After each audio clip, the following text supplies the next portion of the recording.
Hello, beautiful people. It's Quinton from the Hunters of Light, and today we are talking to Margherita Introna in the last of our fine art series. It's a long one, so make sure you've got some snacks, but it's very, very interesting. And what I found amazing about this fine art genre month that we've had is that everyone has come at it from a different angle, and I suppose that's really what describes it best for me. The fine art genre is that there's so many different options, so many different approaches. It's difficult to tie it down. There's some conceptual thinking, self-portraits today, and I think you're really going to enjoy it. So sit down, relax, enjoy. Remember your snacks. For those of you who are watching this for the first time, please, if you enjoy it, like, subscribe, and hit the notification bell so that you can be notified the next time we put up some content. For those of you who've watched before, welcome back. Thank you very much. And yeah, as usual, cue the intro.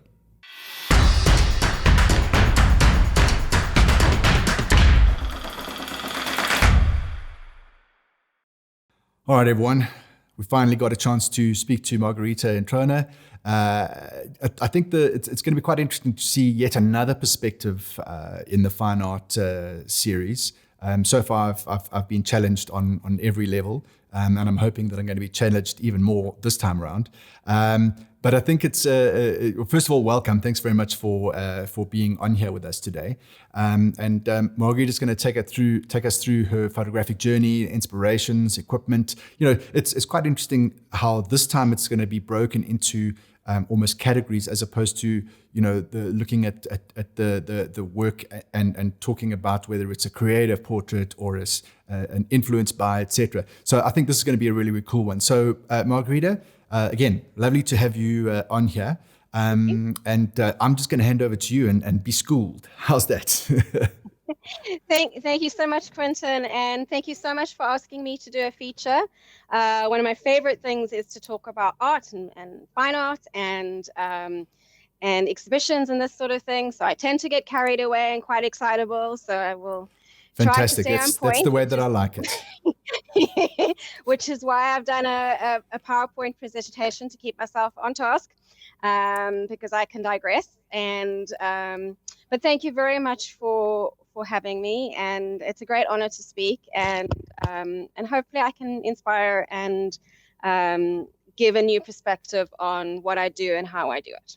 Fantastic. Now, I'm sure you will. When I go and have a scroll through your Instagram feed, there's just so many things I look at and go, So I'm sure whatever you throw at us will be fantastically motivational and, get more of us to go and try it out. So yeah, I'm looking forward to it. Awesome. That's my mission. Fantastic. Hello, everybody. I'm Margherita Introna.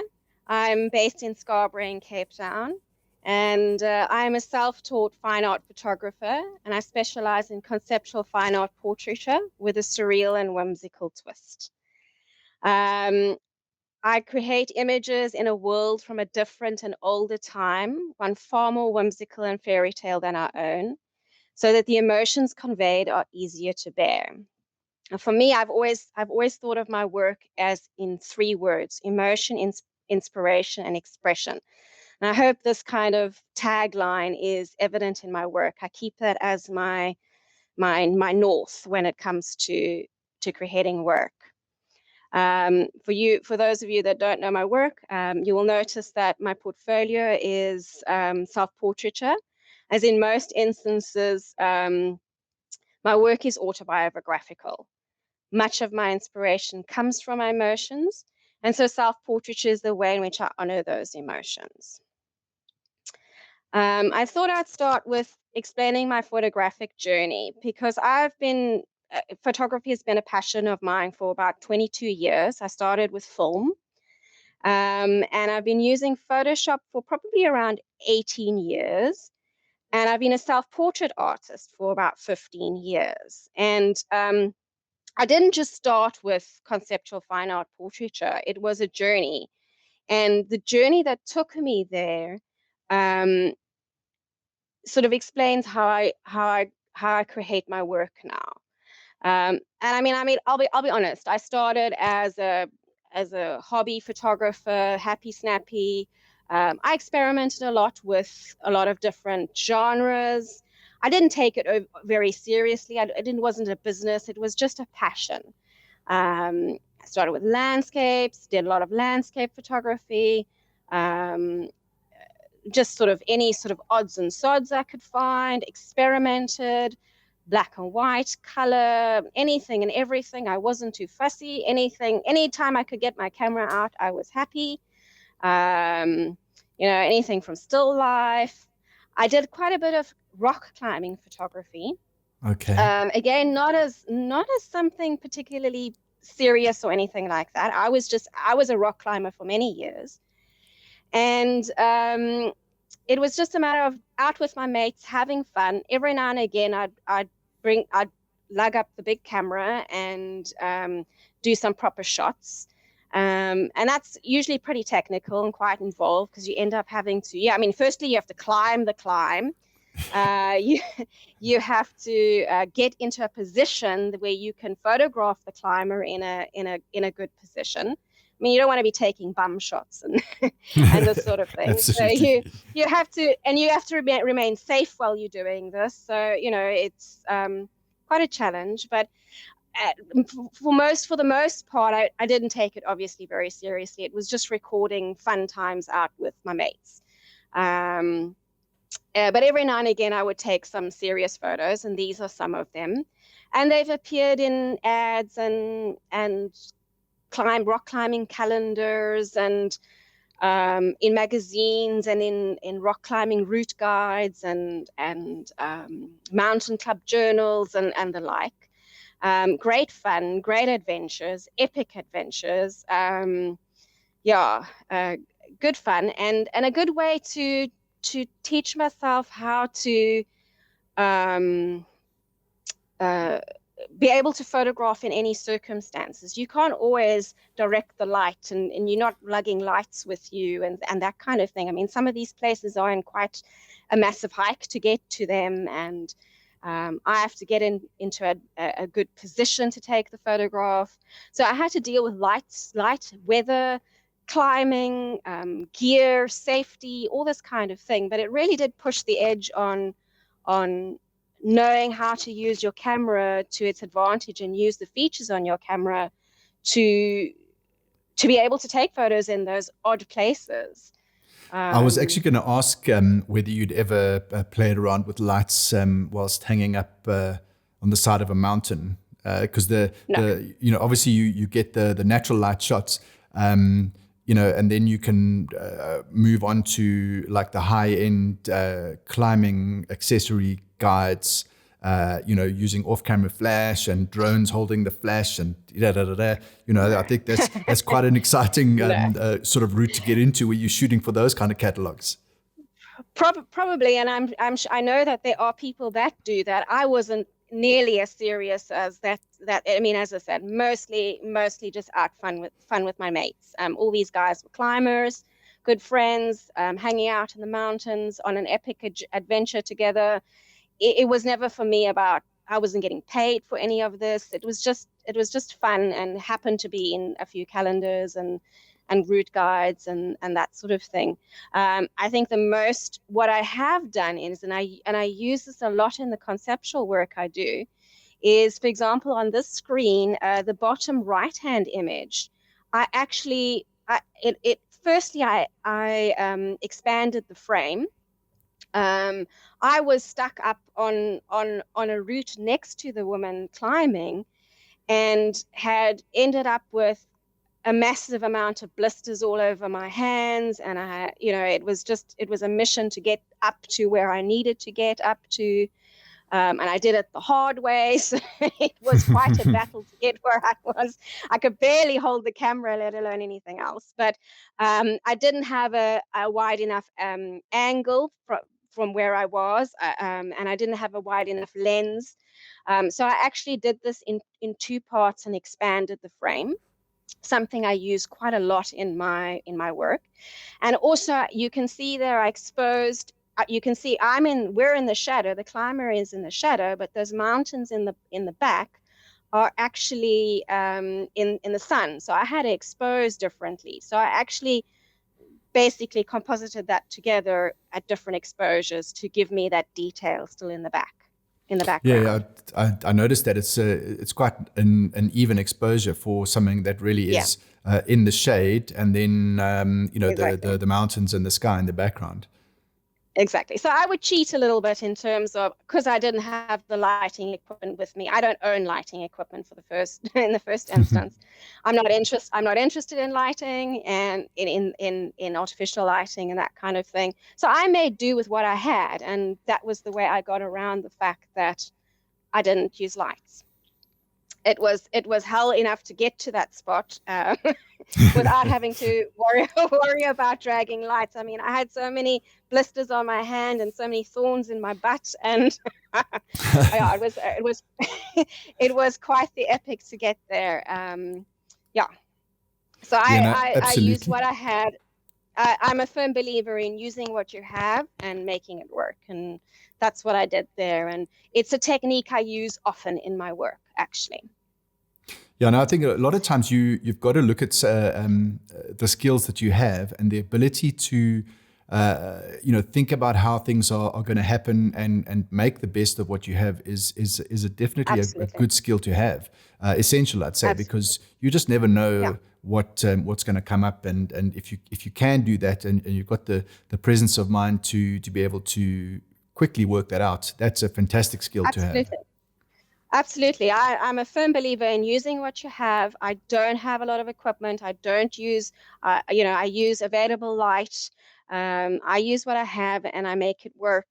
And, all these, and that technique, as I said, that technique with a different exposure, compositing, expanding the frame is something I use all the time in my work currently. Things like photographing still life. I use that in my photography now. Landscapes. I photographed a lot in on location, finding landscapes. All that kind of stuff gets used over and over in little bits of it come through in the work that I do now. All that experience, that experimenting, that kind of thing gets used. It's not something that, okay, you start a clean slate and you're doing a different genre now. It's all those lessons make up what I'm doing now. That's right. Absolutely. And that's where the value of experience comes in, and unfortunately, a lot of times clients don't see the value of that experience, and certainly don't want to pay for it. But if something goes wrong, it's definitely a good thing to have that experience to fall back on. Absolutely, absolutely. Because you sometimes just as equipment malfunctions and light is not, the weather, anything can cause differences in what you're doing and how the environment that can make or break a photograph. And knowing how to do that on the fly, it's all very well. Google has the answer, but if you've got a client or something, or someone's or you pushed for time because the sun is about to set or whatever, you can't go research what you can do in every situation. Exactly, So especially being because out on in the the side of a mountain, mountain, you don't necessarily have coverage that Uncle Google will be able to give you answers. exactly. And in fact, in a lot of these spots, there weren't coverage. So, you had to try on the fly, figure it out. You've lugged your mates off with, to get to this position. The climbers in that position, they've taken the weekend off, so we can head out to the mountains and go shoot this for a calendar or whatever. And you've got to try it on the fly. I mean, like I said, I had about a dozen blisters on my hands, thorns in my butt, and hanging off the mountain. And hanging off the mountain in a harness is not the most comfortable thing in the world either. And you have to sit there and do it and sit there for quite a while the climber gets to that position. And you know, Well, it's good so experience. absolutely.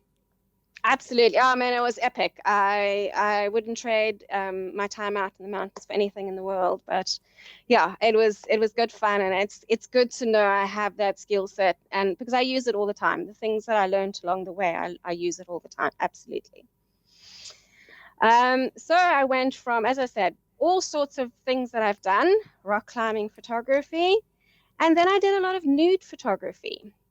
Um, uh, I started off doing self-portraiture, nude portraiture, self-portraiture, and I did that as a means of coming to terms with my own body, my own self, my own confidence, and I eventually got people approaching me to ask me to take for them.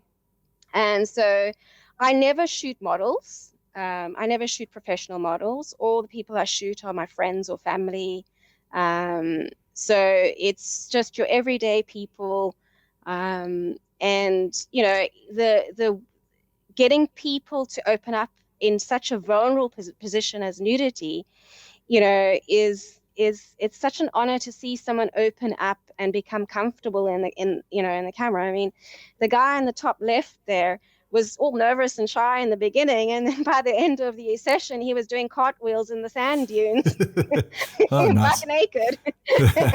So it was quite an honor to be able to capture someone's vulnerability. And I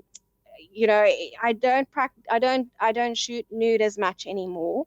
I do every now and again, but it's not really part of my journey anymore. But it was a very special time and a very special circumstances, and it's still one of my most favorite genres. But I just felt after what had happened in my life, and I'll speak about that more, it wasn't the genre I wanted to move forward with. So I don't do it as often anymore. I do on the odd occasion, as I said, include some nudity in my work, but it's more suggestive than now full nudity. But Okay. yeah, a great part of my journey, and still one of my most favorite genres. Then I started doing a lot more portraiture. Really, really love photographing people one on one. It's again not something I do very often. Again, not something I do with professional models. It's purely friends and family type thing. Or when I have a friend that goes, "Oh, I need a new shot. Won't you take a nice photo for me?" Blah blah blah. I said, "Okay, I'll take a photo for you, but then you're going to post for my portfolio." So most of the most of these people have ended up in my portfolio, friends or family.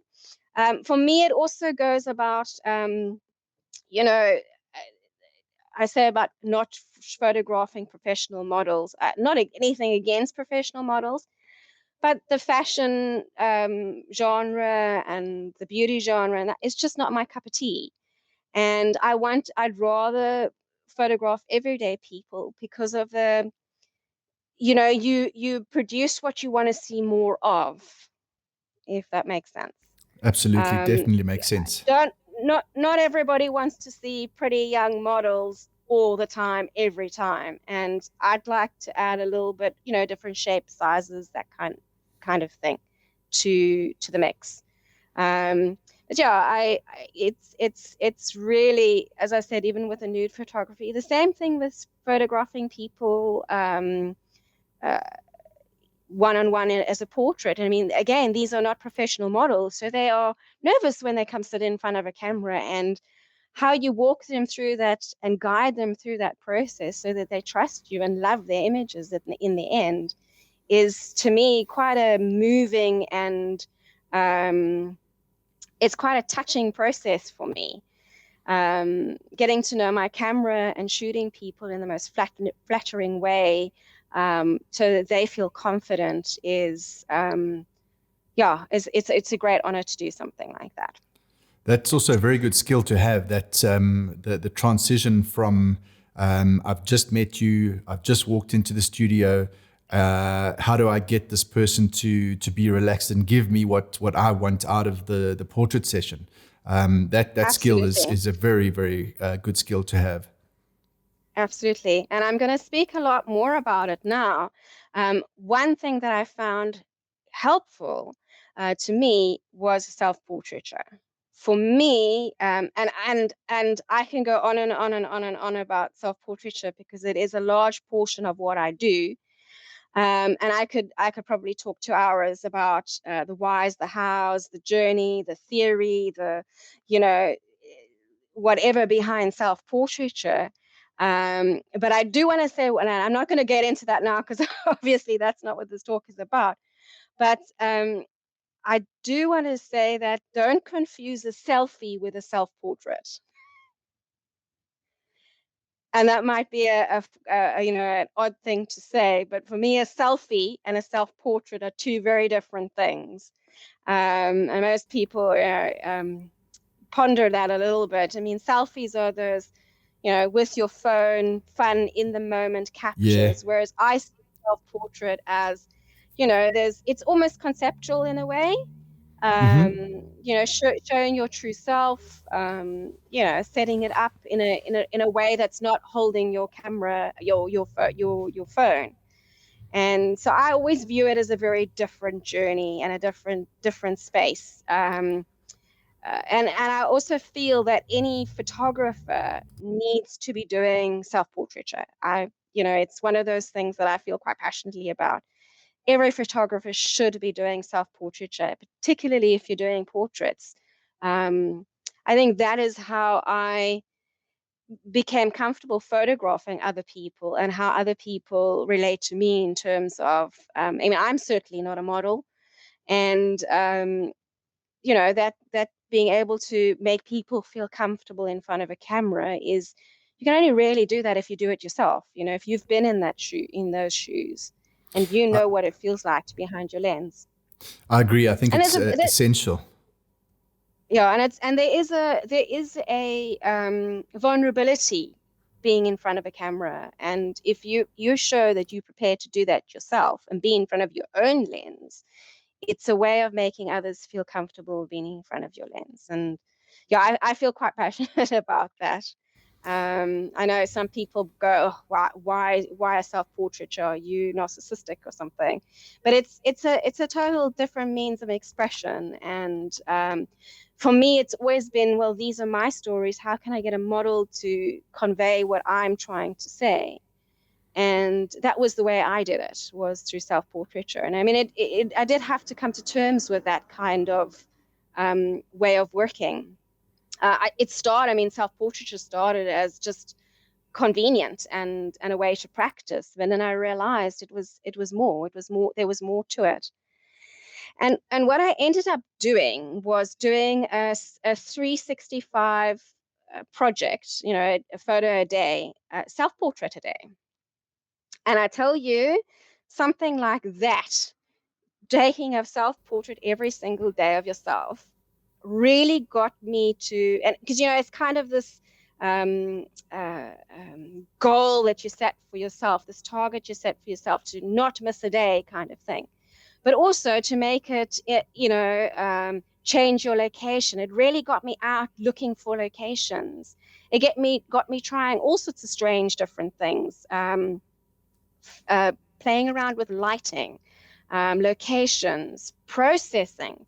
That's when I started to really, really get into Photoshop. Um, I wasn't yet at the level that I am now, but I was started playing around with how to process things, how to put things together, and that really, it became, I wanted that more. I wanted more. I wanted more. How can I make this into something more and use what I have? And that was really something that pushed me to trying more things, and just really having the guts to put myself out there in this way. Um, Really pushed me to learn more. As I said, I'm self-taught.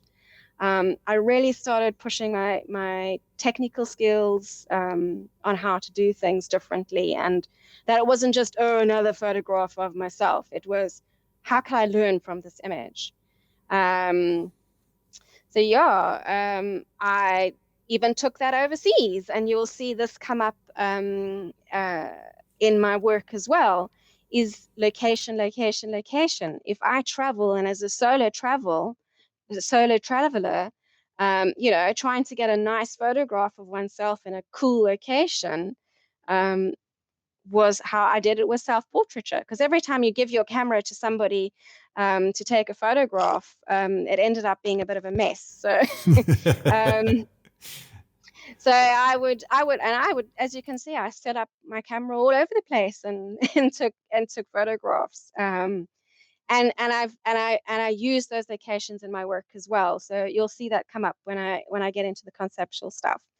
But I also wanted to say that I have also been suckered into doing a couple of weddings. I haven't really shown photographs yet of that, but I'd have gotten suckered into that.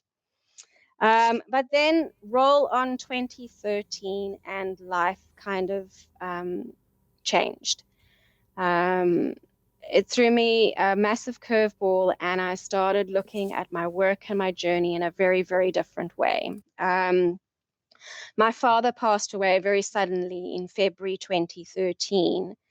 And then just 6 months after that, my brother was diagnosed with a brain tumor. He passed away in August 2013. And life just completely changed. My need for expression was very deep. And I had been on, as I said, all these journeys, shooting on location, using what I have, playing with Photoshop, um, working with self-portraiture, and everything just sort of came together. And I started focusing on conceptual work and conceptual fine art, and actually seeing it for the first time in all the years of photography, actually taking photography seriously. I was no longer just the happy hobby photographer. I wanted something more out of this expression, and it was the first time I actually saw my work as a something that I could make money from. I created a website, social media. I started doing exhibitions. It just felt like I'd found my place. It was what I had been searching for. So I started that journey in 2013 up to now, and we're going to go through my portfolio in a moment, and I'll step you through that journey as I go. But that is sort of where that whole journey came from, how it started, how it grew, up to where I am now. It's quite a Um, kickstart to the journey. Hey, I think it's yeah, not is not certainly not something that you would want to have happen to anyone. But I suppose no, you get pushed into a situation where there's a what is it called? The word is pressure cooker. There we go. It's like a pressure cooker situation, and you have to do something. And I think based on what you can see on the screen here, I think it's turned into a very successful line of work. It's just some beautiful images there. thank you. Yeah, it's been a massive journey getting here, and it just felt like I have now found my place. I have found my home in what I was trying to do all those years of happy snapping. And um, I really, really relooked at everything. You when you have curveball like what happened to me in 2013 thrown at one relooks at one's life and what does one want to do, and that desperate need to express what I was feeling and what I was going through, and it just felt right. It was just, you know, um, and all those little bits that I'd used and the Photoshop I'd been teaching myself was just came together, and it just clicked into place for me. So on that note, let's talk inspiration, because inspiration is massive for me.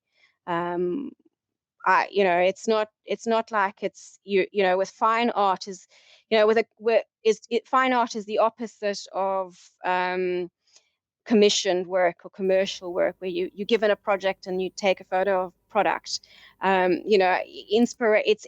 Inspiration in fine art is often so not really tangible as such. It's you have to make it tangible for yourself, and you have to, and I had to figure out what were my triggers? How could I tap into my inspiration so that I could become focused and that it could become something tangible?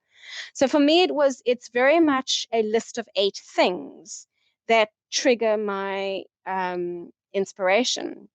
Emotions, a massive inspiration tap for me. Memories and life experiences, obviously. Fairy tales and epic tales filled with mystic and magical characters. I'm a huge Lord of the Rings fan and Game of Thrones type fan, and you will see that kind of um, feeling in my images. I'm Yeah. greatly inspired by characters and um, mystical, magical characters and castles and all that kind of thing. And that comes up in my work.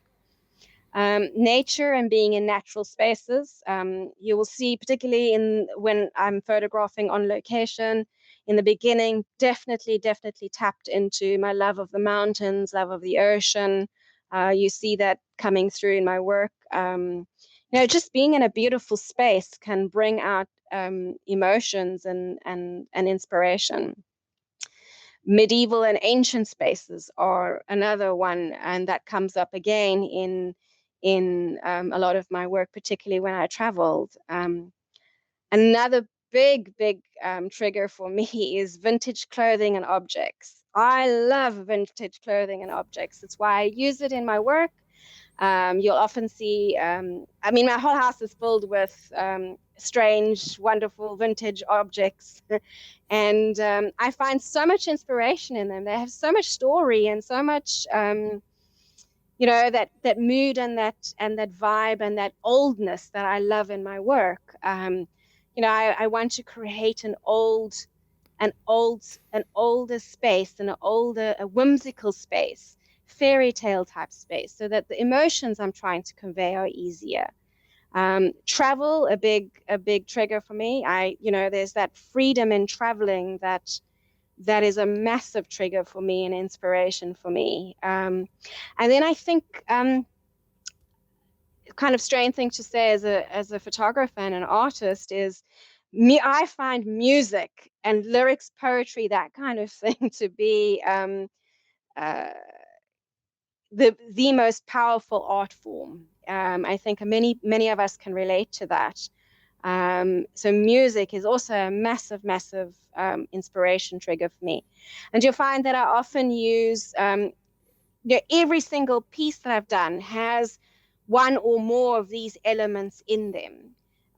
So it's once you sit down, you have a list of things that can trigger your inspiration, then it's easy to tap into those things and come up with new ideas and new ways of doing things. So I thought it was good to share that. And because it often gets asked, because every single image I've done has a story behind it. And I'm not going to go into every single story behind every single image, because we will be here for days and days. But know that know that there is a story to each image, and if anyone wants to know any story, they can welcome to ask me. I do tend to blog every time I do an image and share what was the trigger for me and the story behind the image. But there's always a story. No, I And love there's that a there's so many story. different, triggers for you. A lot of Yeah. times, people will say that it's either emotions or, like a scene of landscape. But from the looks of things, it's there's just such a wide range of triggers for you, which is fantastic. You'll never, based on that, I don't think you'll ever have one of those blank sheet of paper days No, where well, I don't know no. what I'm going to do. I actually have on my phone, I have a notes, the where I put all the, when you're walking on the mountain and you see something that triggers something, or you go to a museum or an art gallery, or you have a conversation with somebody and a phrase or a word or something will trigger for you. I write it down, and I write things that sort of that flash that I get. I write those things down because I tend to only come to them a year later or a month later or wherever I can put the image together. But knowing these things as my triggers is immensely helpful, because I know how to put them together and see them, so that I can inspire myself when I need to, when I have that urge and that emotion to create. Yeah, inspiration is massive, and I mean, you need to be able to tap into how to read that for yourself, and for each person that's different. But I thought I'd share what my major triggers were, and then see how, if people can come up with their own lists. I'd love to see other people's lists. So then, following on that, I thought I'd talk about what equipment I use. I'm not a big equipment fundy or anything of the sort. I work very simply. As a self-portrait artist, I'm going out off to location or in my studio, and I don't want to be bogged down with dragging props and equipment and all this kind of stuff. So I want to work really simply, really quickly. The lighting conditions I work in often require, that I work with speed. So I like things to be simple. And also, obviously there's a safety aspect to things. But I thought I would share what my equipment is, because I know people are interested in that kind of thing. So I have the Canon 5D Mark III, my kit lens, and my nifty 50. I use a tripod or a gorilla pod. Very, very crucial item for a self-portrait artist.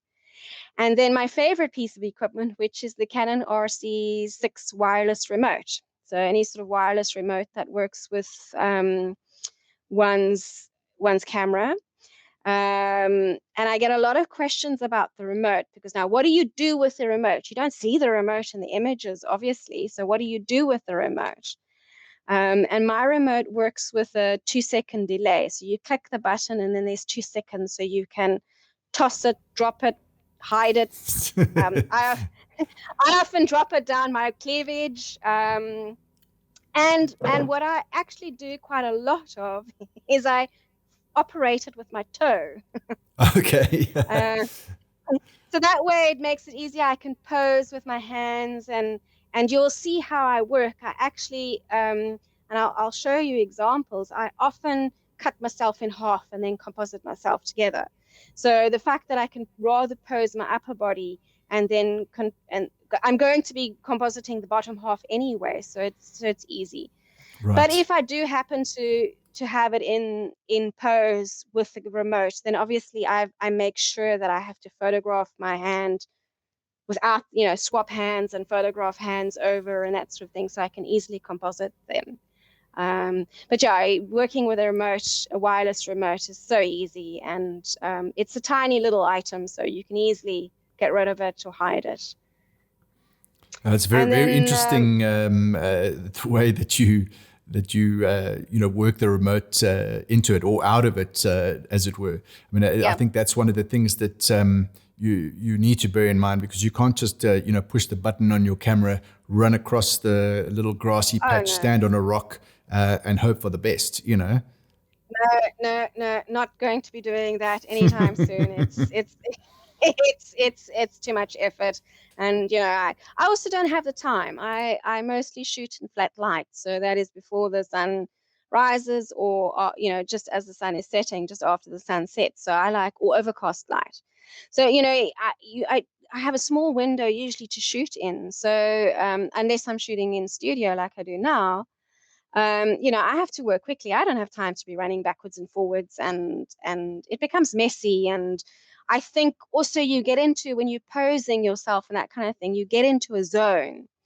If you're so focused about running backwards and forwards, you're not going to get the pose into that, the action that you're wanting to do in your pose is not going to be as authentic as it should be. Exactly, and you certainly But can't flow from one position to the next if you are having to run exactly. backwards and forwards. Exactly. It becomes not natural way of working. So definitely a remote, and for me, definitely with a wireless remote. And as I said, I've learned to toe operate it now, and I find that really works well. It not always able to do that depending on one's pose or how one's situated, but 9 times out of 10, toe operated works perfectly.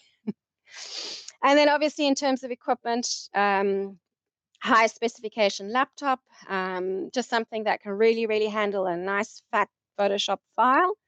So I'm working with layers upon layers upon layers upon layers, and not just the composited bits together, but uh, the after effects and the mood and the coloring and the lighting and that sort of thing that I add afterwards, all goes on its own layers. And you want need a laptop that can work with those kinds of specifications. And then, of course, I use a Wacom Intuos Pro tablet, the small one. So that's my list of equipment. As I said, I only use natural light and available light. So no sort of lighting or anything for me. Okay. Keep it Yeah, nice. Keep it nice and simple. yeah, absolutely. And I think that, that also helps you when you're doing your self-portraits, because you don't have to, be worrying about lighting settings and is the wind going to blow that umbrella down, etc. And do I move it a little bit to the left, to the right, etc. Exactly, exactly. And down here in the deep south in Cape Town, I've been out so many times when it's a gale force southeaster, and I've got to worry about myself not being blown over from a rock, never mind Yes. a light or a flash or something like that. Yeah. And I'm having to lug wardrobe and props and all this kind of thing along with me. I need to keep it simple and what can fit in a backpack and that kind of thing. And I must be honest, I've never really been into flashes and all that kind of fancy lighting. It's just not my thing. It's just not the part of photography that attracts me. So it's not what I spend my time doing. No, that's great. I mean, you get people that lighting is important because it's part of the image that they're trying to create. But it Absolutely. doesn't mean that it's required or necessary. Yeah. It's Yeah. Absolutely. I'm fascinated by people that do it, and I know they can come up with amazing things, and I know that they can make artificial lighting look like natural lighting. Um, it's just I don't have the space for it. I don't have the manpower to carry it all. It's just not my cup of tea. It's just not the thing I want to do. I want to create a story and focus on the concept and the emotion and play in Photoshop. I'll fix it in Photoshop. there you So go. so that to me is where I want to spend my time. So that's just different things for different people and different way of working. um yeah, so actually I share that because I know some people find equipment interesting.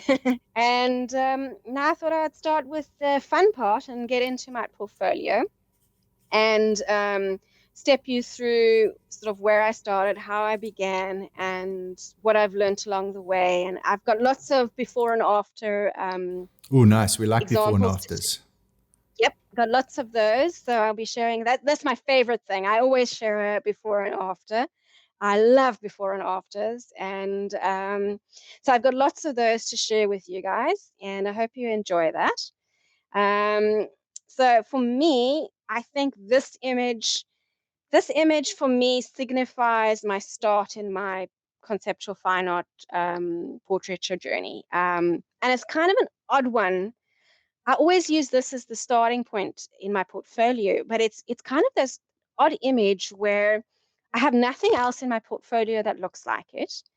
And in 2013 and 2014, I was only shooting on location, and this was I can't call it a studio shot because it was just shot on top of my bed, but um, it's the only indoor photograph I have for a while in my portfolio.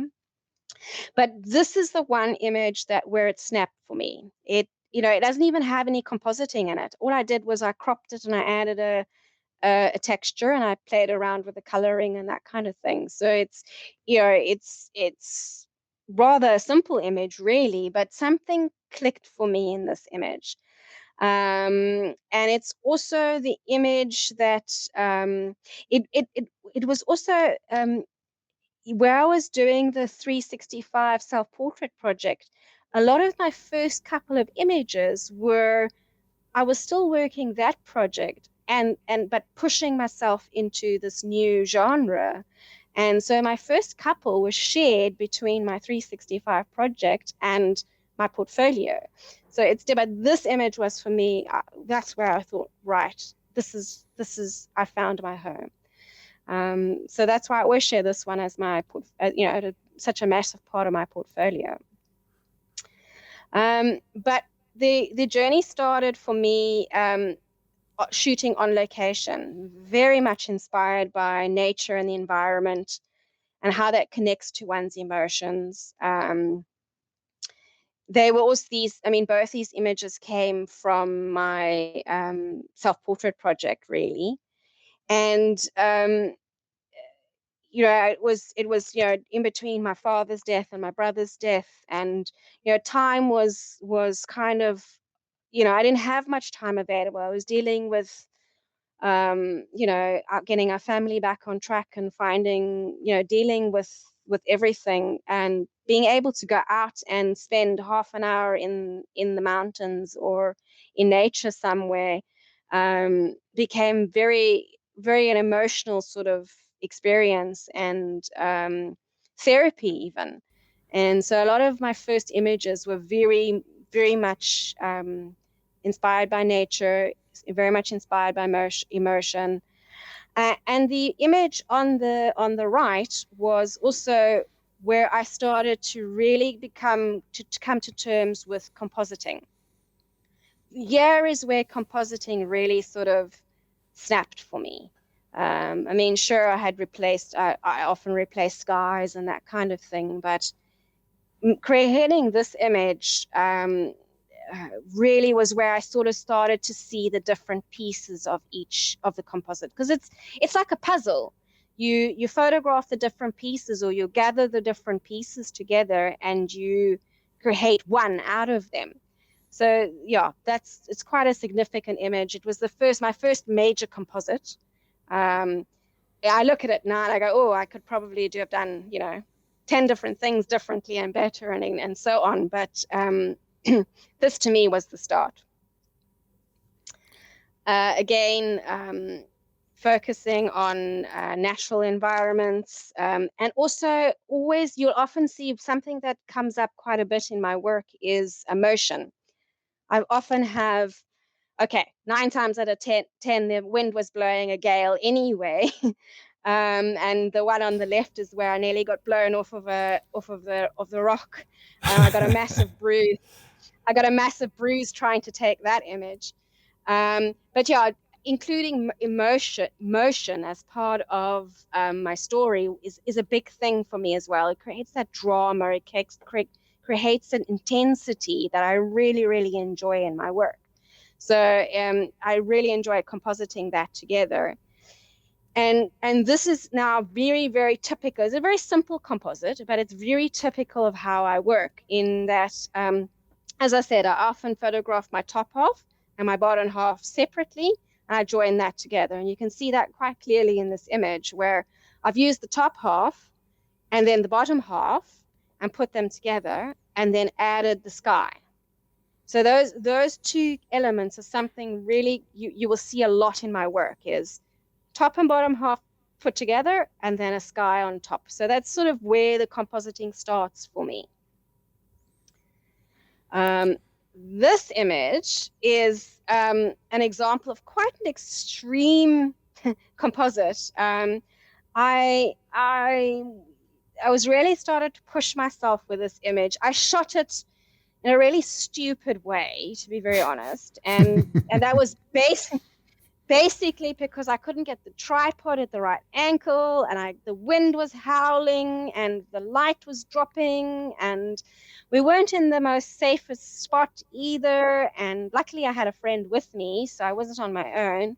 But it wasn't a scenario where I was going to run back to that location and shoot it over. So I was like, how can I make this work? And I actually built a house in Photoshop, because that house in that after was not there I kind of cheated Yeah, it and seems to share created it it. in Photoshop. The two walls seem to share the same source of the wall.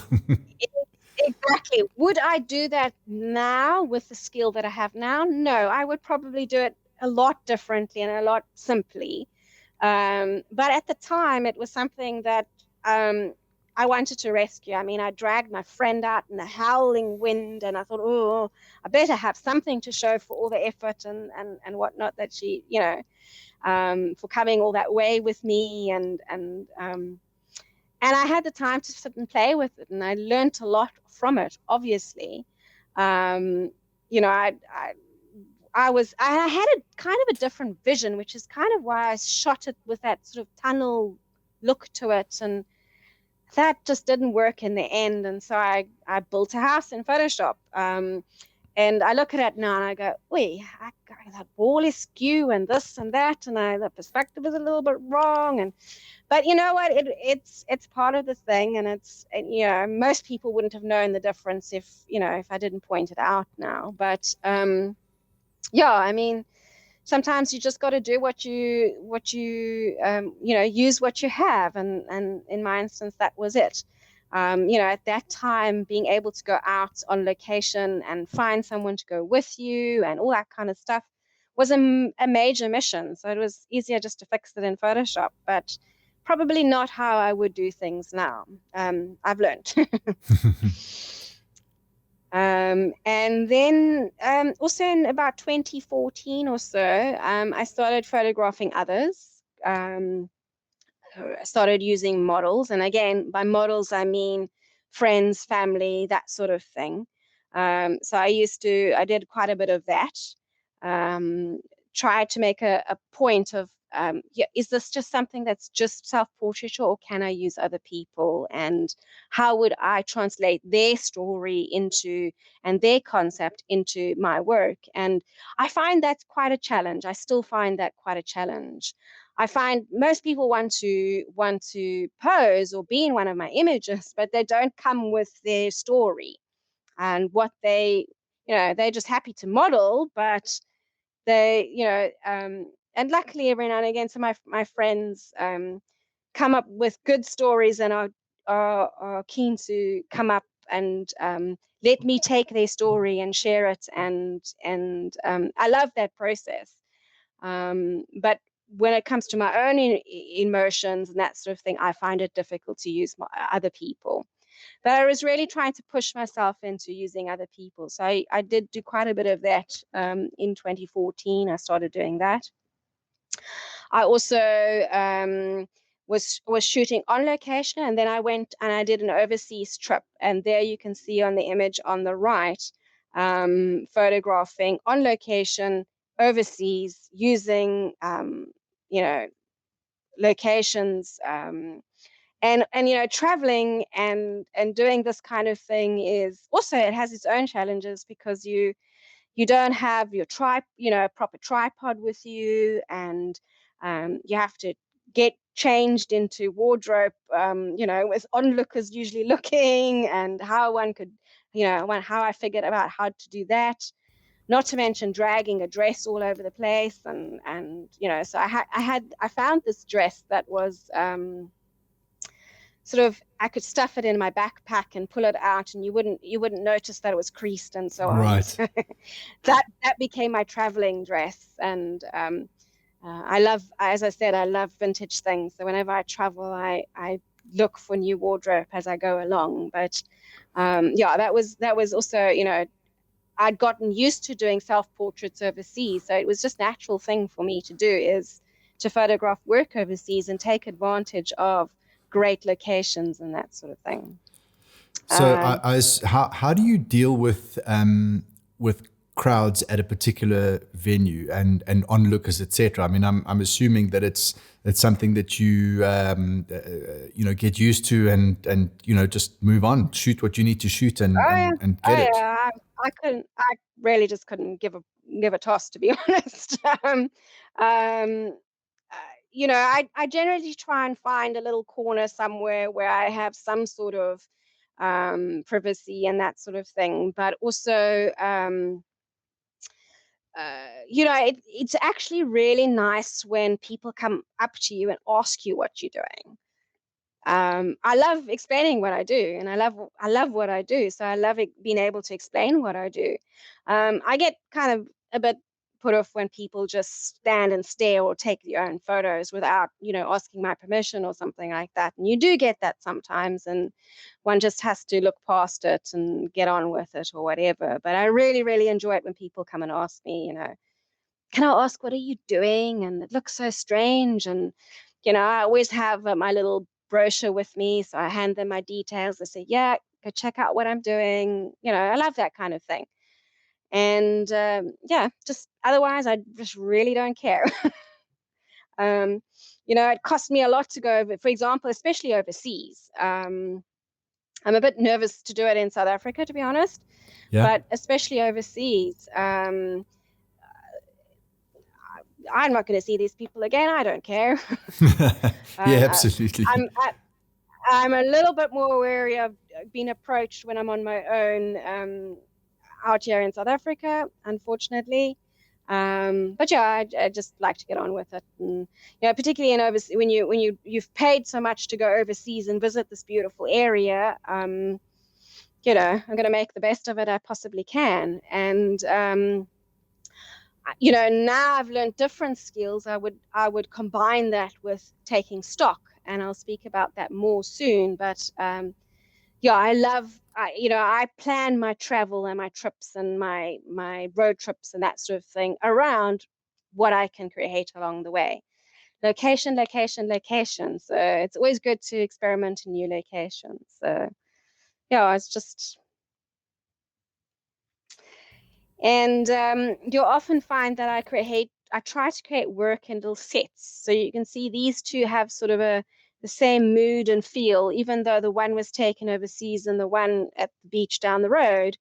But they have the same mood and the same theme going through them and the same sort of time period. And so it's something I like to do quite a bit, is that my portfolio work holistically as well. So while I create images on their own, I do like to think of how the image looks in my portfolio as a whole, and I do experiment and change that up a little bit. But it's particularly as somebody who exhibits and does exhibitions, I do like to see my images in sets together. So that is something I try and keep in mind as well. Yeah, I mean, I think that also helps. To have them in sets or groups, it helps to contain I suppose a train of thought. Exactly. For that particular set of images. If it was one idea, but they looked quite different, you probably wouldn't have. It wouldn't be as successful. Yes, yes, and it's galleries. I'll speak a lot more about galleries and exhibitions and stuff. But galleries like to have images that fit in sets or series together and that sort of thing, because you can sell them easier.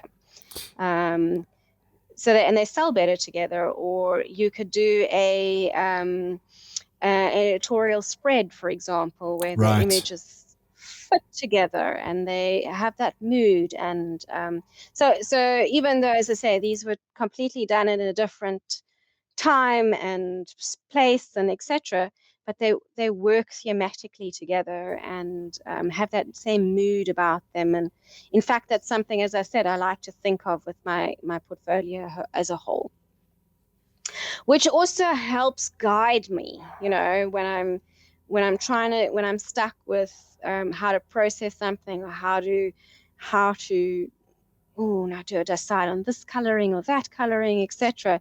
It's a good way to ground myself and figure, okay, here is what will work well with this one and that one, and how I experiment and take that further.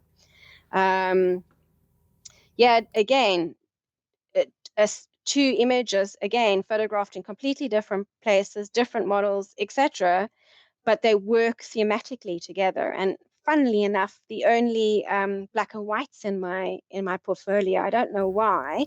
Um, That's interesting. I actually I love black and white. I just I for these two images, it worked. It just fell into place as a black and white, even though I was actually not even trying to do them in black and white, but it worked. And it's something I definitely I need to try and push myself into doing a little bit more of in the future. Yeah. My only two black and white, so I thought I'd share those. Very nice. I But like the then, one on the right where you're, floating so weightlessly mm, uh, over mm, there. thank you. Yeah, beautiful location, Waverley Abbey in the UK. The UK, by the way, is I just love photographing in the UK. It's absolutely wonderful to go to those sites. Um, and the lighting in the UK is just magical. And yeah, I really enjoyed creating in the UK. And then roll along, 2015, 2016, I started making a home studio. I'd moved into a new home out in Scarborough. I'd moved to Scarborough, and life again did a big change. I resigned from my position at UCT, and I wanted to create work that was kind of studio based in a way. um, that and experimented with. It's still compositing, and it's still conceptual work, and it's still self-portraiture, but I wanted to try a little bit more of a in studio type vibe, that had a simpler feel to it, and not so out there and dramatic, and a little bit more simpler, a little bit more focused. So I created a studio space. And by studio space, I kind of just mean an empty room with some backgrounds and that kind of thing. Because as I said, I don't have studio lights, I don't have a masses of equipment, and I have a very, very small space. But the process has been almost exactly the same. Again, I've shot my top half and my bottom half separately, joined them together, added some modifications, added texture. It's almost the same process, except a little bit more simplified and a little bit more um, got a different mood to it. And I really enjoyed working like that. I, it studio is going to come up a lot more as we progress, because it's where my journey sort of is right now. But this is sort of where I started in 2015, 2016 with creating studio work and incorporating studio work within my portfolio.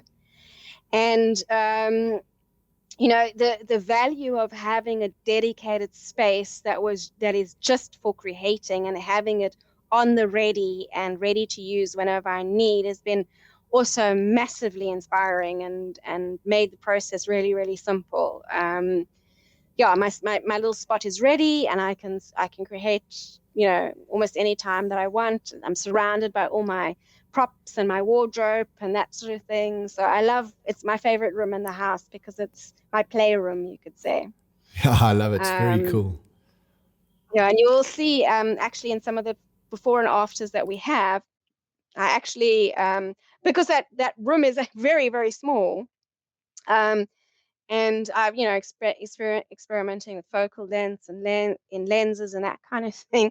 You will see that I actually start photographing myself. Yeah, I've more or less got myself full length, but I actually start to cut myself off, so sort of thigh.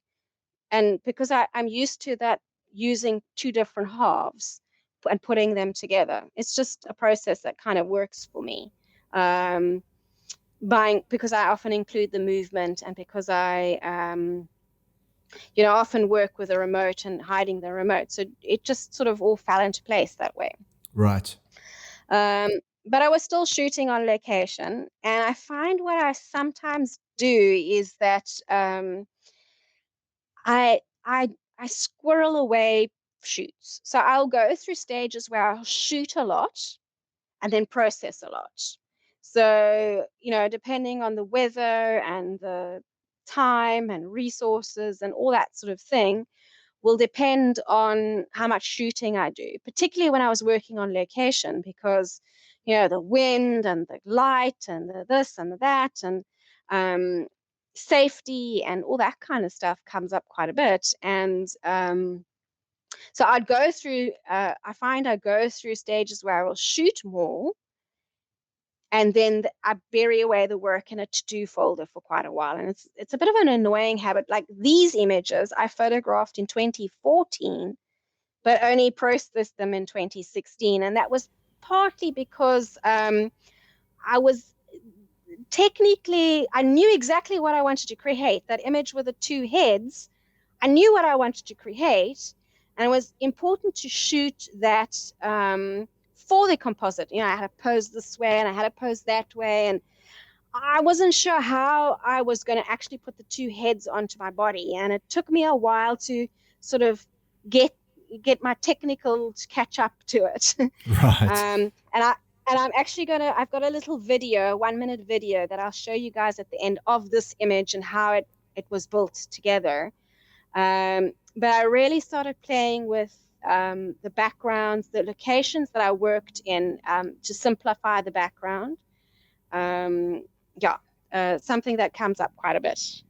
You'll now start seeing in my work where before I would have left that sea there and that background there, which was I chose specifically because it was pretty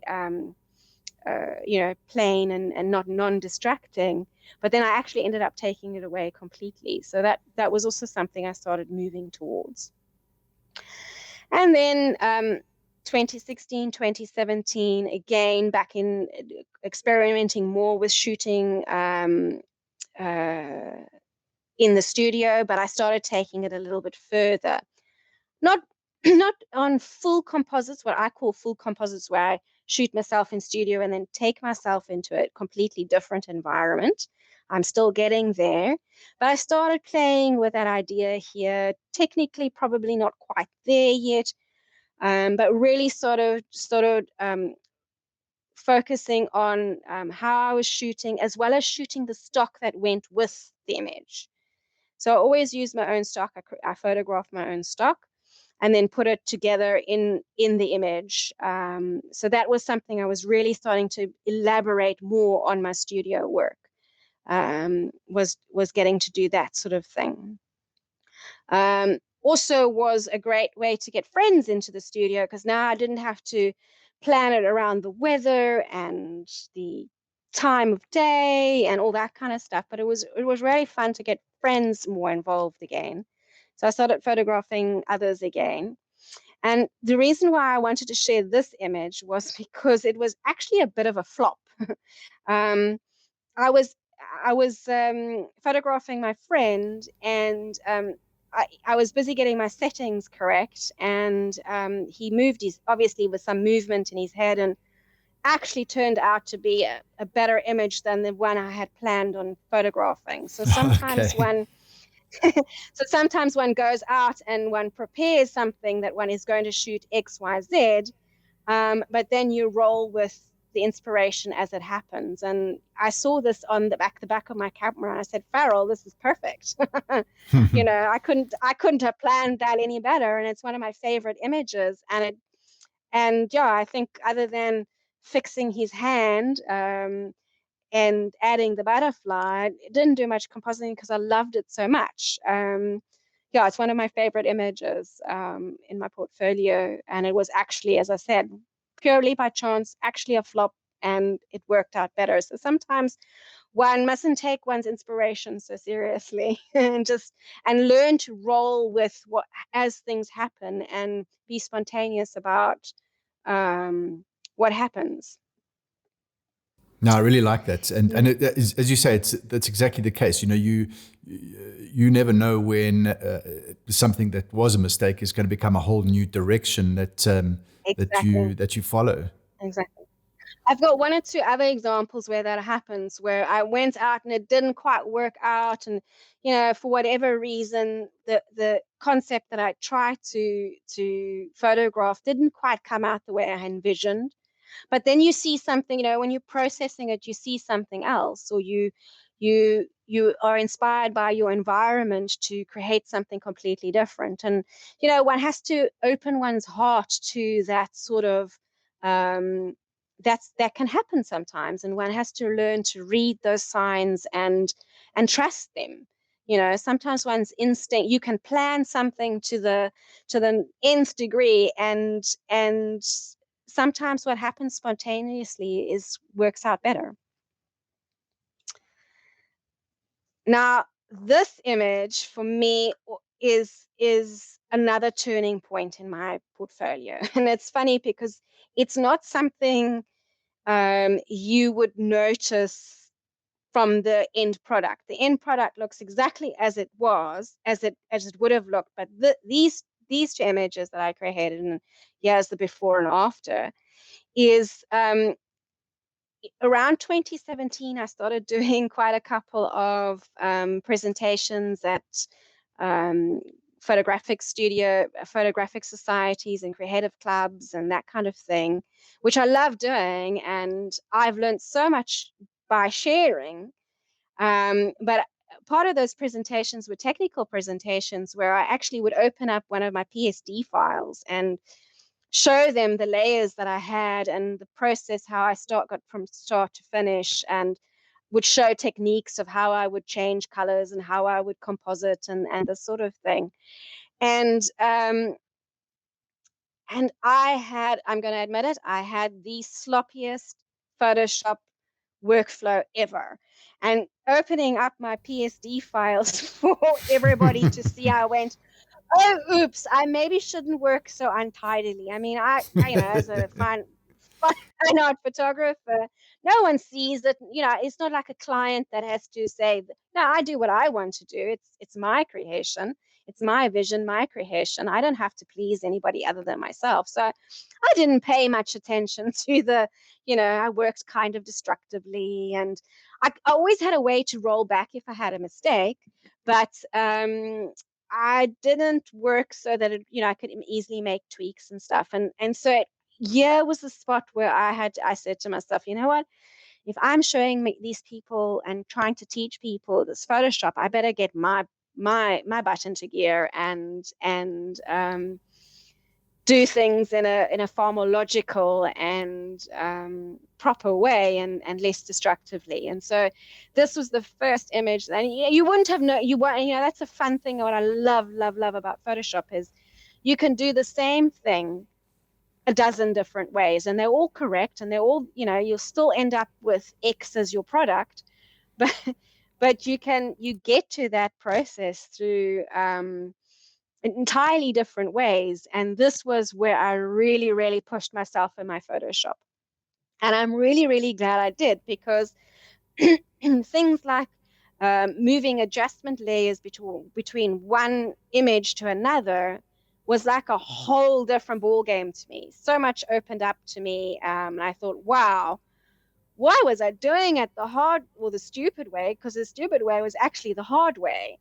But yeah, that was quite an eye-opener for me. So, sometimes just sharing with others, you get to learn other things. So yeah, this image was the first time I really, really did a proper job of the Photoshop file, and learned so much in the process, and kind of ashamed that I had been doing it so terribly in the past. Anyway, so we learn. We go on and on about being self-taught and that sort of thing. But I love the fact that I'm self-taught, because it really forces one to experiment. And I didn't just learn out of a textbook how to do something. It was trial and error for me, experimenting, failing. It's one part of my journey that I really, really love, and it keeps me motivated and challenged. I just love the challenge of and the possibilities that Photoshop can bring. And so, yeah, I was very glad I got my act together for that. Then in 2016, I traveled again and created again while I was traveling, and again inspired by locations and that kind of thing. And just love photographing in the UK, the oldness of the UK and the lighting in the UK. one of my favorite things. And but one thing I wanted to show you guys here is expanding the frame is also a massive part of my process. Um, um, you know, these images are created out of a couple of different pieces of the environment. And I actually should have shown you before and after, for example, of one of them. But yeah, creating and expanding the frame is something that gets done in almost every single image. And in these two images, it was quite the challenge because those lines of the buildings and that sort of thing, to get that in, squish it back into shape, and working with perspectives and that sort of thing was again a massive learning curve, and pushing myself further and further technically, and being technically challenged is one of my favorite things. And being able to see things differently, and create stock. Now, for example, this image was one of those images I said to you I photographed, and my original concept just really didn't work. Um, and so I was playing around with it and playing around with it. And I thought I'd share that crown on my head. Obviously, as you can see, I don't have a crown on my head, but it is actually a lamppost. So there you That can is see the so cool. picture of. So, always just thinking, how can you use what you're seeing in a different way, and turning a flop into something that, you can learn something new or create something new from. And that thing just plopped on my head like it was meant to be on my head. Yeah. I think Um, it turned out very nicely. I was quite chuffed with it. I photographed it thinking, how can I love this crown. I wonder if I could make a model of it in person, or, mold one or cut one out of paper and make something, or use it as a template. And I thought, hold on a second, I could just plop that on my head in Photoshop. Yeah, I just thought that was an interesting example to show you guys. Then roll on 2018, and life threw another curveball at me, which changed massively how I worked. And I got mugged in the mountains. Hiking is something I love to do. And luckily, I wasn't with my camera gear, and I wasn't doing any self portraits or anything like that. But I got attacked by 3 guys with big fat knives alone in the mountains. Sure. And that in 2018 really threw me a bit of a curveball, because I shared some of my most powerful emotional work, and my favorite work, but I also shared work in 2018 that, and haven't shared some of them here, but I really wasn't. I was kind of feeling stuck. I was feeling like this was an image, an older image that I was sharing. I was sharing more personal work, studio work again. I just, my head, being mugged in the mountains just really messed with my head in terms of going out on location, and going out on location on my own, going out on location with a ton of gear with me. And I went, hit a speed bump. And that in turn forced me to relook at how I shoot. So again, thinking of how I could create in studio, or on location, and I hired B&Bs and went and shot on location, and I started shooting in the studio. And I thought, this is a fun 2 examples. So kind of the same space. There's overlap between the 2 images. But Quint, can you tell me which one was created on location and which one in studio? Or is that a trick question? It might be a trick question. I'm going to look at what the sort of shadow, etc., underneath. I'm going to say that, and even the lighting. I'm going to say that on the left hand side was on location, and the right hand side studio. Okay, all right, you did get that right, and Woohoo! I would actually hope that, unless you've checked my work on Instagram, you might have picked that up. But anyway, actually hope that I become better at it, that one can't tell the difference between, yes, because the one was done on location and the one in the studio where I moved myself onto location. So now this is now sort of become the norm of how I work. Shoot in the studio, and I move myself onto the stock that I've been creating and collecting. Because even though, as I said, I would hire a B&B and create while I'm on, and specifically hire the B&B that I could create in and find safe spaces to create in. It's not every day that one can create that way.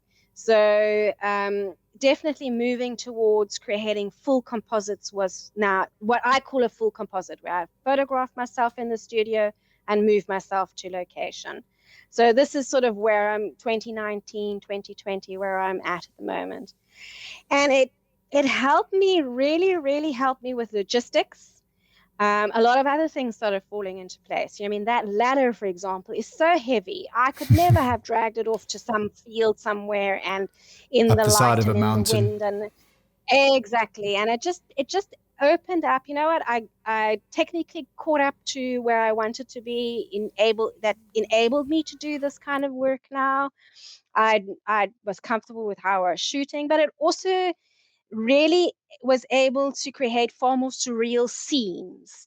Um, I could really think now out of the box how to create something more surreal and take the step further of the concept a little bit further. So that really has opened up a whole new world of how to create and what to create, and the concept behind what I want to create. Really, really experimenting with compositing. I'm creating this little series that I hope to expand on further. Something just as simple as being blindfolded and trying suffocating behind a strip of material. It's not something I could have done anyway on location.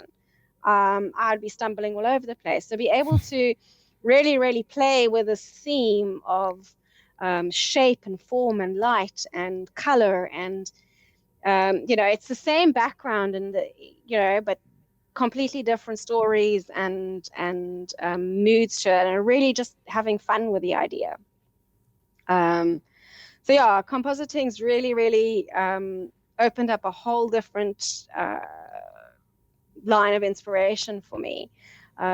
Really now becoming really comfortable with doing full composites. And, in lockdown, for example, I could continue creating work without skipping a beat because I just photographed myself in the studio and, yeah, Take one of your composited stock together backgrounds and anyway. away you go.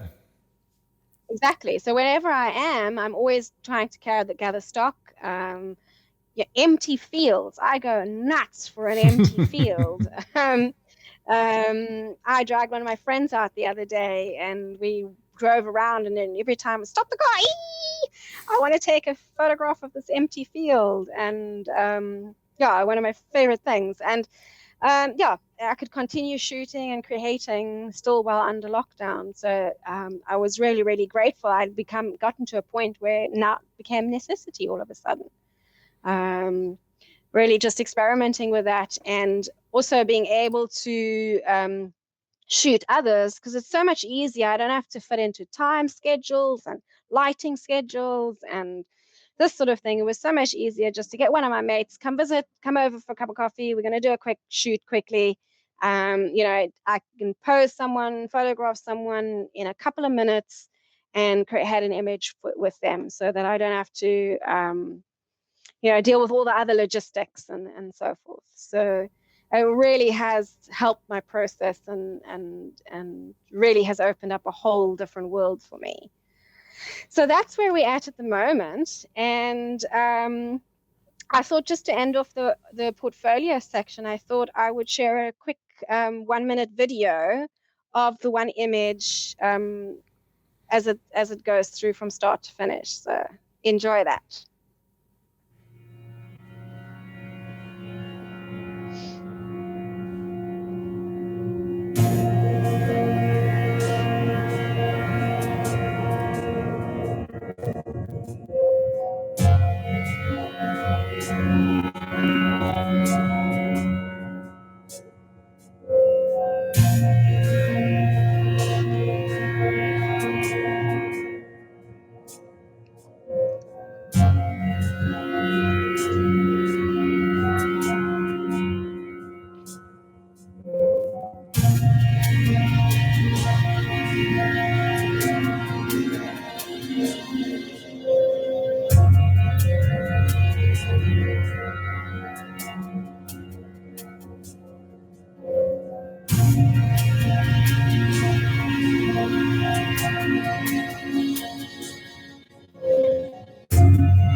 So I hope you enjoyed that, and I hope that showed a little bit of my process and how I start and go through the different stages.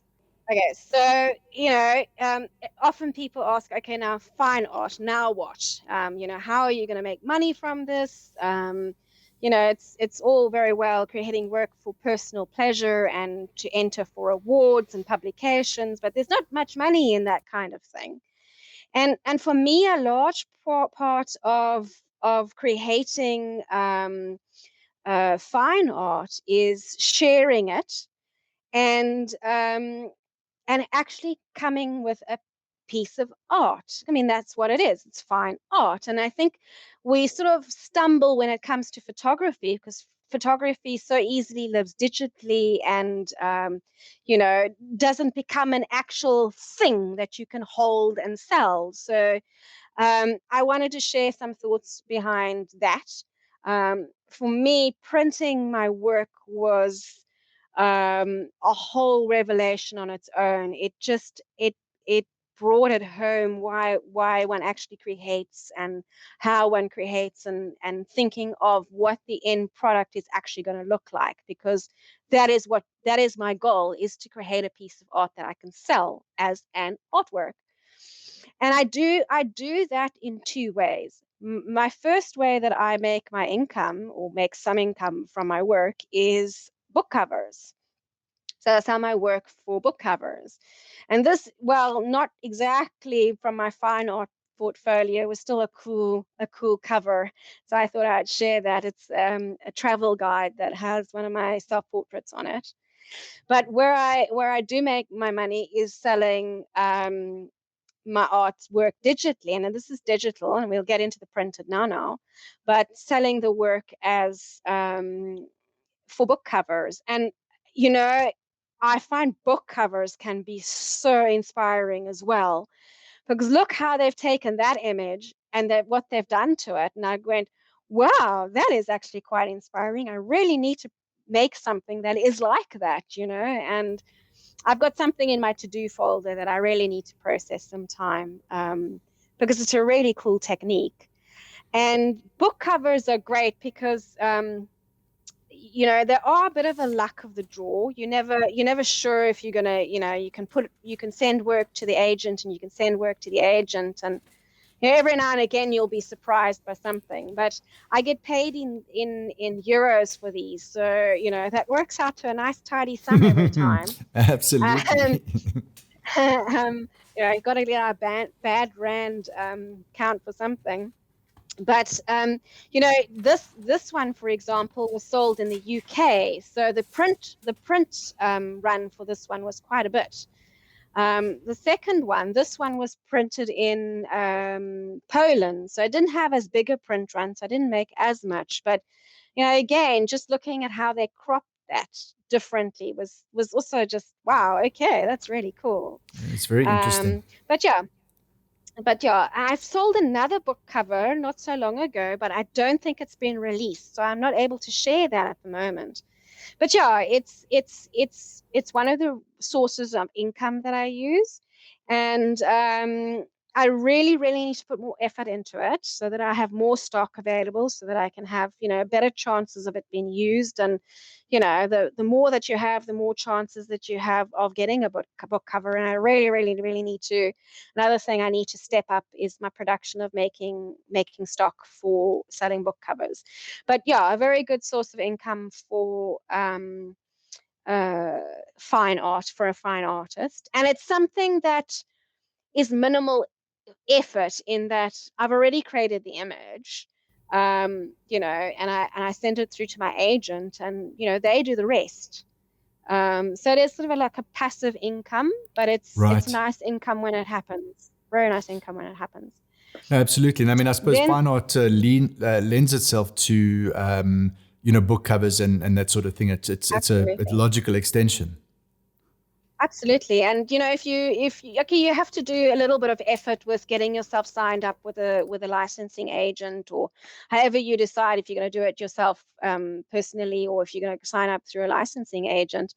You got a little bit of legwork to do in the beginning and get yourself on the books and that sort of thing. But once you're on the books, then it's just a matter of submitting, and um, and every now and again you get surprised with, we have a royalty check for you, kind of thing. And so it is, sometimes people think, and fine artists or photographers that create fine art, created for themselves personally, great, but how are you actually going to, how can you turn that to money? And yeah, this is one of the ways I earn some money from it.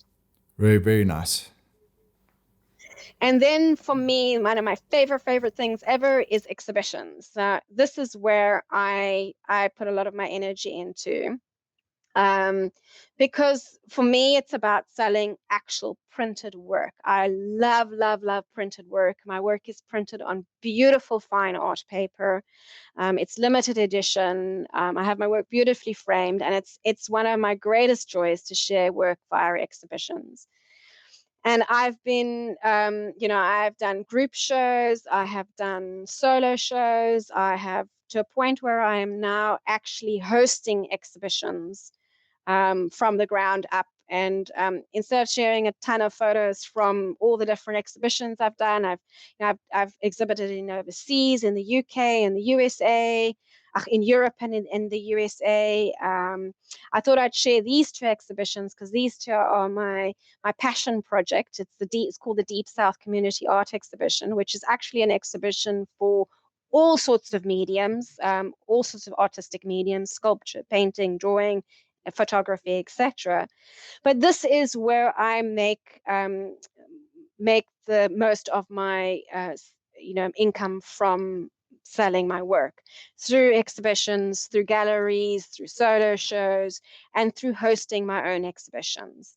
Um, and it's funny, you do an exhibition and you won't sell something, but then you'll get a random email from somebody 6 months, a year down the line, who wants to buy a piece that they saw a year ago um, And at an hopefully it's still exhibition. available.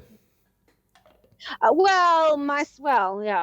I'd like to get to a point where my limited editions have run out, but yes, I mean, I can easily, if I don't have it in stock, I can always print another edition and sell them that. So on that side, it's easier than a painter, for example, that has Right. one original. And so for me, it's I can easily produce the correct image for the person at the size they need and that sort of thing. So yeah, I've had that happen quite a couple of times where I've shown my work and shared my work, and I find that exhibitions for a fine artist are so important. It gets your name out there, it gets your work out there, and I have had so many opportunities come from one exhibition to the next, and so many amazing connections and people I've met through doing exhibitions, and it's so inspiring to meet people and connections and friendships that I've built around doing exhibitions.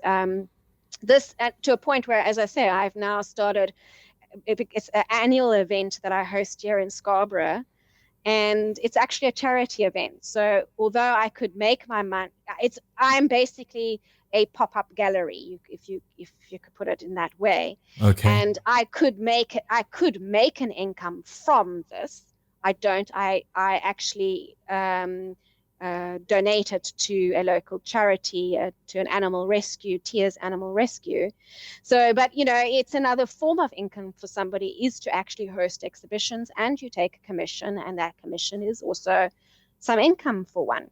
I just personally chose to do that as a charity event, and it brings me so much joy. And people go, "Why are you donating all the money? Why don't you keep it for yourself?" And da da da da. And I'm like, because it brings me so much joy. I cannot tell you how much joy putting these exhibitions together.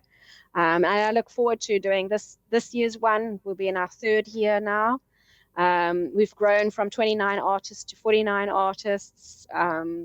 Yeah, it's but if somebody wanted to find a different avenue or a different way of creating income from fine art, hosting exhibitions is another way to do it. Because Okay, you very you have nice.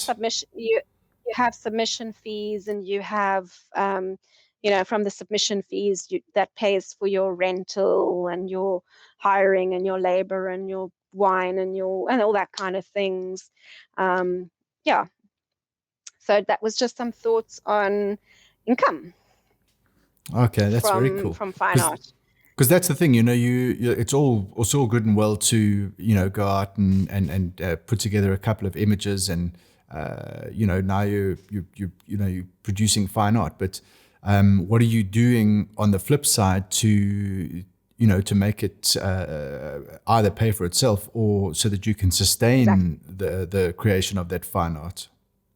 Exactly. I mean, as I say, I think that's where photographers get so tripped up with fine art, because a painter is not going to, because they've already created a thing. So they have a thing, whether it's a sculpture or a painting or a drawing or whatever.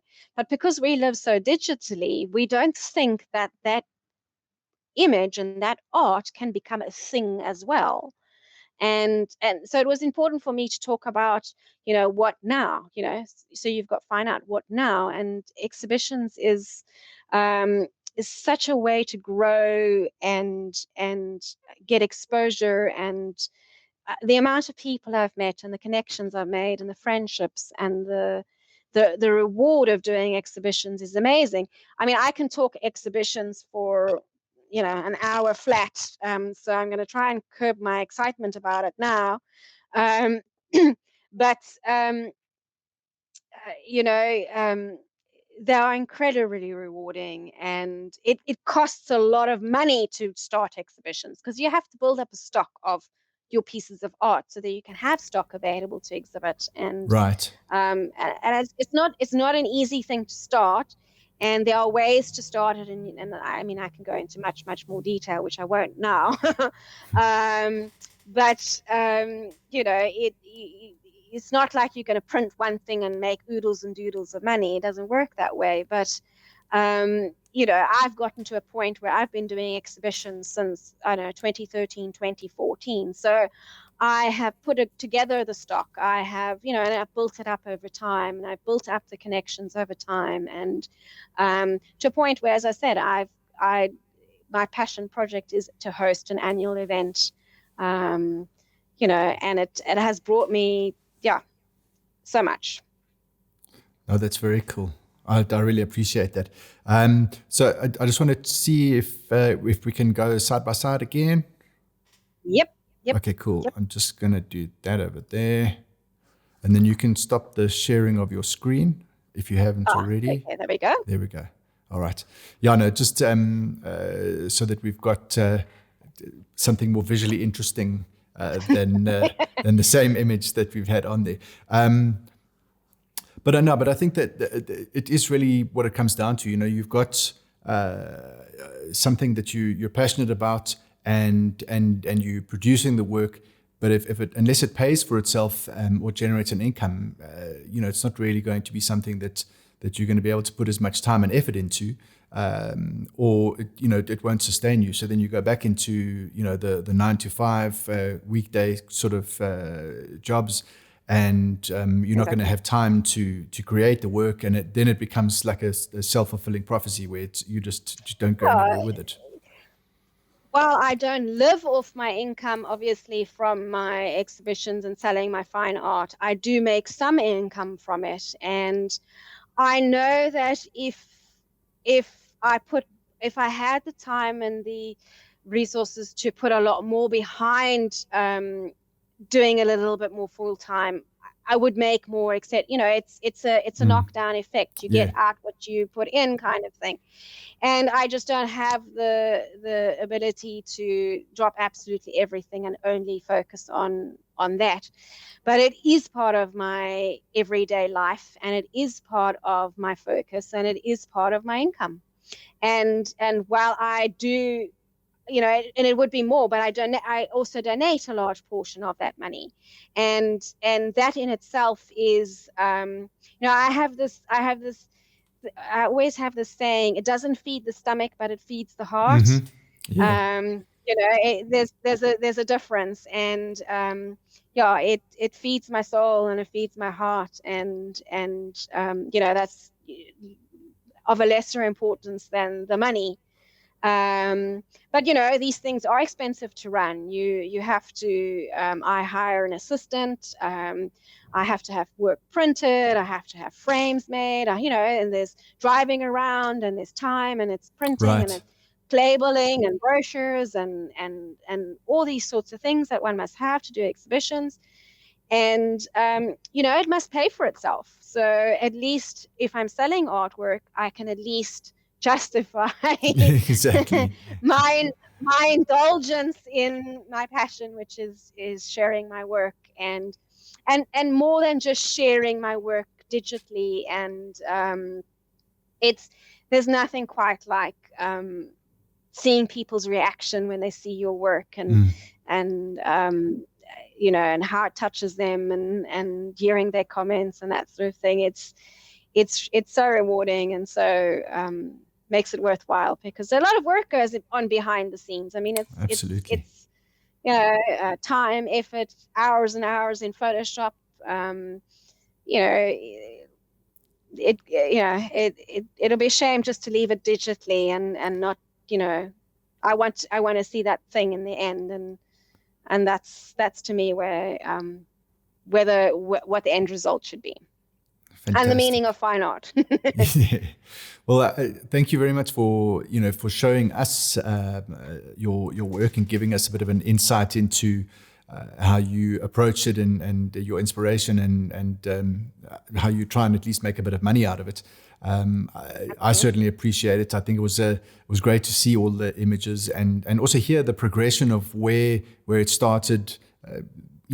The speed bumps along the way that I suppose helped to shape where it's going and where it is at the moment. So I just really Absolutely.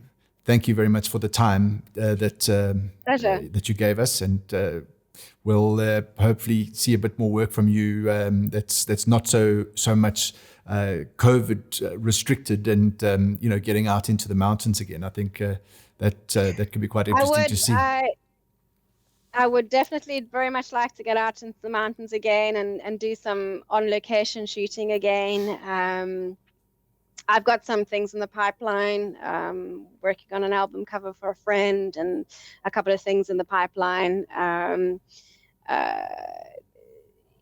so those things are on what's next for me.